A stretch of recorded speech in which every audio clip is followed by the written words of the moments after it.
pasasalamat ko sa ating mahal na Vice President Inday Sara Duterte at napakasaya po ng ating mga kapatirang Muslim. Assalamualaikum warahmatullahi ta'ala wabarakatuh. Ako po ang konsultant ng Muslim Affairs ni Mayor bilang Mayor Office. Ay maraming salamat kay Vice President Sara Duterte tungkol sa binigay niya dito ng handog Ramadan. Maraming salamat at nabigyan ng mga leader natin sa mga leader natin sa Pasig at maraming salamat sa mga binigay ni Vice President. Assalamualaikum warahmatullahi wabarakatuh.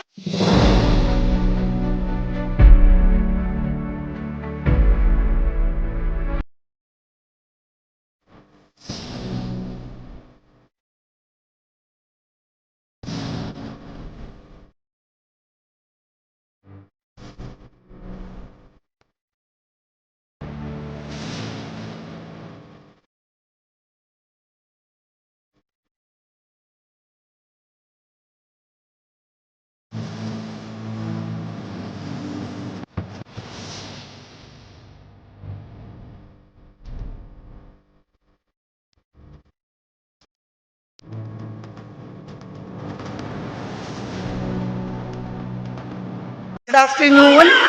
I'm Dating Malino, the National Secretary General of Inday para sa Bayan. Aking pasasalamat po sa ating mahal na Vice President Inday Sara Duterte at napakasaya po ng ating mga kapatirang Muslim na nabahaginan ng mga Ramadan gifts. In behalf of our Muslim brothers and sisters, pinaparating po natin ang ating taus-pusong pasasalamat sa ating mahal na Vice President Inday Sara Duterte for the Ramadan gifts na natanggap po nila. So ma'am, masusundan pa ba itong mga event na ito? Hindi masusundan pa ba because we have mga kapatiran po natin na Muslim from other cities na nag-request. So, may mga schedule po yan. So, expect na may mga makakatanggap pa po tayo mga kapatid na Muslim from other cities. Ayun. So, ma'am, mensahe niyo lang po sa ating Vice President Inday Sara. Ang gaya ng paulit-ulit po namin sinasabi, maraming salamat po aming mahal na Vice President Inday Sara Duterte. Nakikita po namin kung gaano po kayo ka-focus sa inyong mga ginagawa at hindi po kayo nag-disturb sa mga kung ano-anong kaganapan. Nandito po ang mamamayang Pilipino, nakasuporta po sa inyo. Alam niyo po yan na noon po ay bumoto sa inyo ang 31.5 and counting for more supporters dahil nakikita po nila ang iyong puso na nagpumapaw ng mga pagmamahal, pagmamalasakit sa mamamayang Pilipino. At Barangay Malinaw ito, no, kay Cap Joel. Ngayon po ay nag-distribute po ang ating OVP dito po sa NCR Pasig City. Ginanap po sa Barangay Hall ng Barangay Malinaw under siyempre sa chairmanship ng ating Barangay Captain Malinaw, si Barangay Captain Joel de la Cruz. Cap Joel de la Cruz, ang ating Barangay Action Kapitan. Maraming salamat po, Cap Joel de la Cruz. Pasalamatan din po natin ang ating National Treasurer na all the way from Taguig. Sinamahan po tayo si Dr.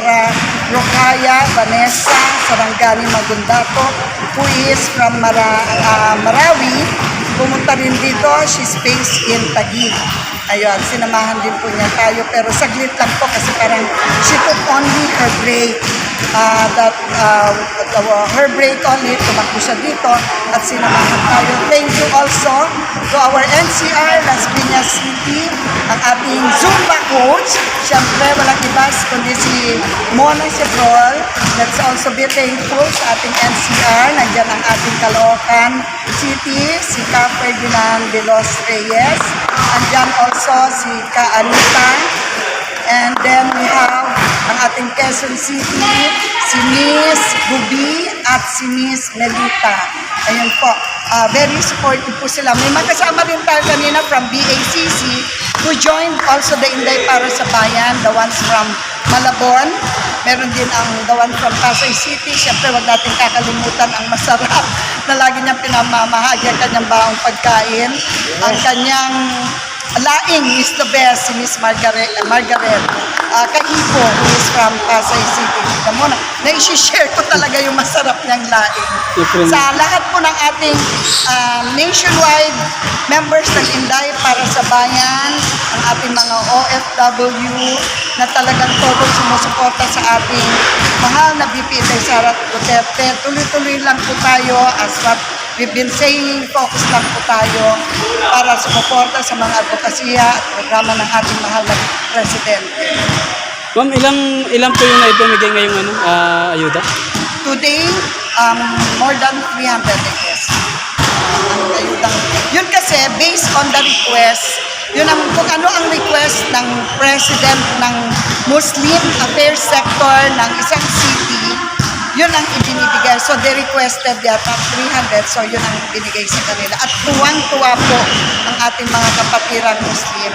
Mahal ka namin, Vice President Inday Sara Duterte. Assalamualaikum warahmatullahi taala wabarakatuh. Ako po ang konsultant ng Muslim Affairs ni Mayor ng Mayor Office. Ay maraming salamat kay Vice President Sara Duterte tungkol sa binigay niya dito ng handog Ramadan. Maraming salamat at nabigyan ng mga leader natin sa mga leader natin sa Pasig at maraming salamat sa mga binigay ni Vice President. Assalamualaikum warahmatullahi wabarakatuh.